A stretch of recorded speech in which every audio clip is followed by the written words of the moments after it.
So when we're talking about memory, something really important that y'all need to remember as you're reading through this chapter and as I'm kind of walking you through the PowerPoints, it's not a reproduction. It's not an exact recording. What we remember of an event isn't exactly the way it played out. In other words, it's not like a recorder, which is exact. It's a reconstruction. We reconstruct memory, and memory is very malleable, so we can actually add things that never happened. We could delete things that did happen. So when we reconstruct, when we recall, there's problems with it. It's not exact. In not only when we are attempting to remember something, so when it's encoded, there's flaws.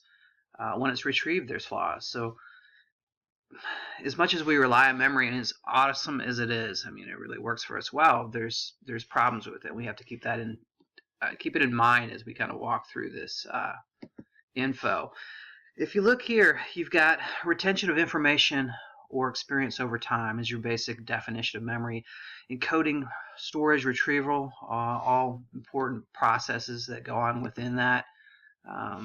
So we're getting the information, we're committing it to storage, and then we're going to retrieve it later on. Because human memory systems are truly remarkable considering how much information we put into memory, how much we retrieve to perform life's activities. So as much as I said there's errors and there's flaws, yes, we have to take that into consideration, but it truly is amazing. It works well for us. When we're encoding, process by which information enters memory. Automatically, a lot of stuff comes in, y'all. We don't have to pay attention to it. We don't have to focus on it. We're taking things in 24/7, and some of that information is getting into our long-term storage.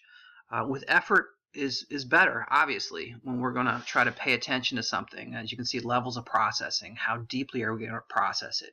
Are we using shallow processing, medium, or deep levels? Elaboration, what are we going to do with it? Are we going to connect it to meaningful information? Are we going to make it relevant? Use of mental imagery, important as well. Here's your levels: shallow, intermediate, deep. You can see when we're processing something shallow, it's just physical perceptual features. The lines, angles, contour make up the physical appearance of an object, such as a car.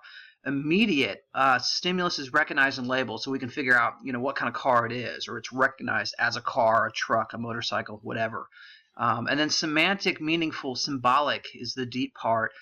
We can make out what kind of car it was. It says, think about the Porsche or Ferrari you hope to buy, or the fun you had with friends on spring break when you drove to the beach in a certain kind of car. You can probably recall lots of information about that, specific things about that vehicle, if it's meaningful, if it's something in the past that was a meaningful event to you. When we're paying attention, it says begin memory encoding. We must pay attention to information. Selective, focusing on specific aspects. Limitations of brain resources. It says focusing on specific aspects of experience while ignoring others. Yeah, we can be paying attention to something closely and totally forget something. You guys might remember from Perception, we watched that video where we had to pay attention to the passing of the basketball, and we were told to watch the players in white as they passed the ball around. And then we're counting. We had a task. We had to count.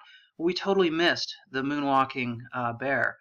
It was right in front of our face, but a lot of us, the first time we watched that video, we didn't see it because we were selectively attending to something, which sometimes we don't see other things when we're selectively attending.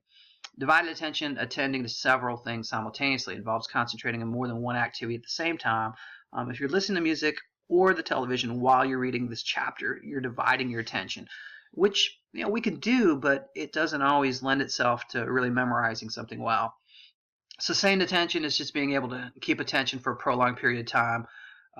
It says multitaskers are often very confident in their multitasking ability. However, a recent study revealed that heavy media multitaskers perform worse on a test of task switching ability, apparently because of their decreased ability to filter out interference from the irrelevant task. It's tough to filter it out, and it can be distracting. So multitasking, we can do it.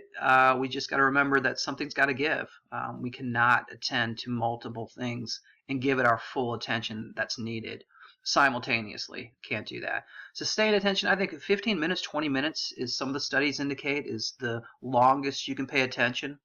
So in those hour and 15-minute lectures that you have, are you really able to pay close attention. No, you have to take mental breaks along the way, or you start to daydream a little, but then you get kind of, you get locked back in and you can do another 15, 20 minutes, as long as we're getting breaks in between here and there. Processing and elaboration. Levels of processing, it's a continuum, from shallow to deep. Deeper processing obviously lends itself to better memory. Deep, elaborate processing is powerful. The more elaborating we can do, the different connections we can make, it's kind of like creating a web around a memory. We're creating different neural pathways at different aspects of a meaning, or to a memory rather. It says it's evident in the physical activity of the brain. We can actually see this in brain scans as somebody is trying to deeply process something and elaborate. The more personal connections, the more relevant you can make it, the better your elaboration is. We also use something called mental imagery, y'all. Powerful encoding tool when we can put pictures in our mind to words, to images. You've got a verbal code and an image code. So basically the verbal code is one route to get at material. When we encode it in a verbal or semantic kind of way. We also encode it in an image. And then the dual code hypothesis is basically you have two accesses to a memory. You've got the verbal and the image, and you use it together. So if you can go get it from one or the other one will usually come with it. In other words, when you're going to retrieve a word, usually an image will come with that. Or if you can't get the word itself, you can get the image. Then eventually, or quite quickly, you'll grab the actual word itself.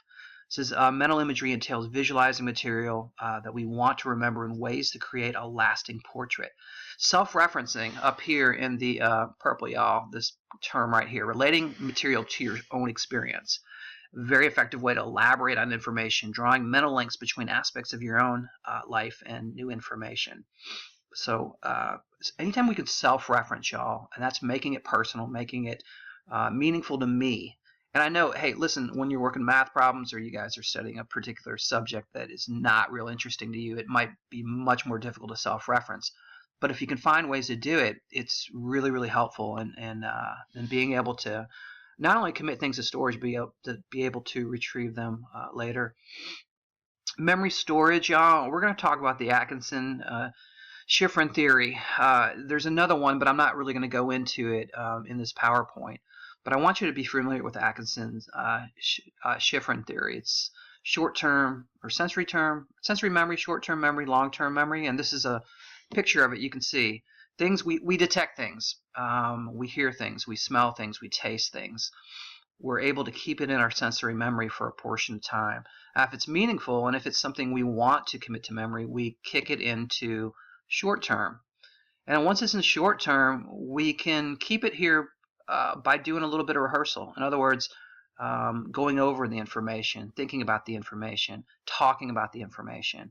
And then we've got a good chance to put it in the long term, which is relatively permanent and unlimited. You can put as much in the long term as you want, basically. Within short term, according to this, we can keep it in here. It remains for about 30 seconds or less, unless it's rehearsed.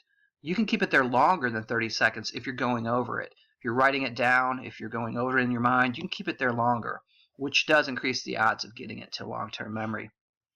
Sensory memory holds information in sensory form for just an instant, y'all. It's very quick. It says sensory memory is very rich and detailed, but we lose the information quickly unless we use certain strategies that transfer it into short-term or long-term memory. Echoic and iconic are two different forms of sensory. Echoic, auditory sensory memory, retained for up to several seconds.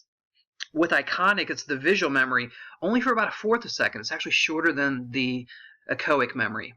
It says visual sensory memory is responsible for our ability to write in the air using a sparkler on the 4th of July. The residual iconic memory is what makes a moving point of a light appear to be a line. The sensory memory for the other senses, such as smell and touch, has received little attention in research studies. We don't know about smell and touch as much as we do when it comes to the other senses in regards to memory.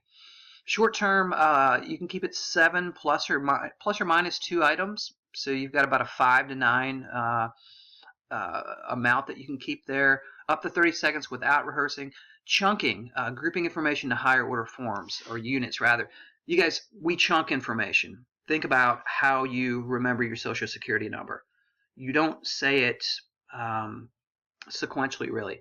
You chunk it into groups, 587494129 or something like that. Just gave you my social security number. No, I'm kidding. That was made up. Phone numbers. I mean, before we had cell phones to remember everything, we would chunk them. We would remember them in a chunking manner. Your ABCs. How did you guys learn your ABCs? A, B, C, D, chunk. E, F, G, H, I, J, K, Elemento. Elemento was one word to me. P, Q, R, S. We're chunking it. We're using music too, which is awesome, but we're chunking the whole alphabet so we can remember it a whole lot better. Rehearsal, conscious repetition of information. This is just writing it down multiple times, saying it over multiple times. They say the best way to remember a name is to use it in conversation with that person when you first meet them. So Chuck, it's nice to meet you. So where are you from, Chuck? Oh, that's really great, Chuck. So tell me, Chuck. It sounds a little weird if you keep using it over and over, but the point is that it helps you retain it a little bit better. Long-term memory, relatively permanent, stores just huge amounts of information. Explicit and implicit memory in long-term. Explicit is remembering who, what, where, when, and why. Implicit is remembering how to do things. So again, long-term memory, as far as we know, and the mathematician there is talking about, John van Neumann, tries to talk about how much capacity we actually have, but we really don't know. It's pretty unlimited and pretty amazing. Long-term memory, here's the breakdown of it, y'all, and we'll talk about each component. You've got explicit and implicit, and under explicit, semantic, episodic, and then under implicit, non-declarative is procedural, priming, classical. The explicit is stuff that you're kind of really trying to pay attention to. You've got more consciousness of it. Implicit are a lot of things that have sort of been conditioned into us, like classical conditioning, or things that we're unaware of, but they're there. We'll talk about explicit here. Conscious recollection of information that can be verbally communicated. So examples of explicit or declarative memory include recounting events in a movie you saw, recalling what politicians are in the president's cabinet, information like that.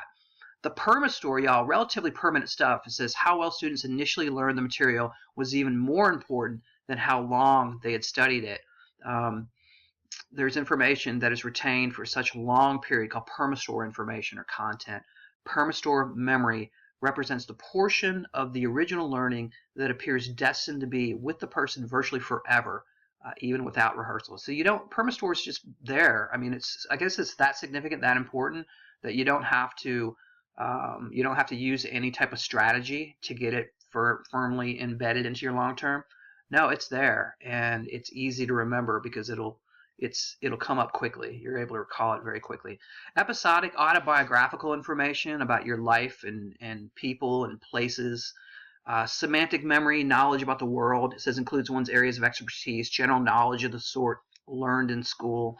And everyday knowledge about the meanings of words, famous individuals, important places, common things.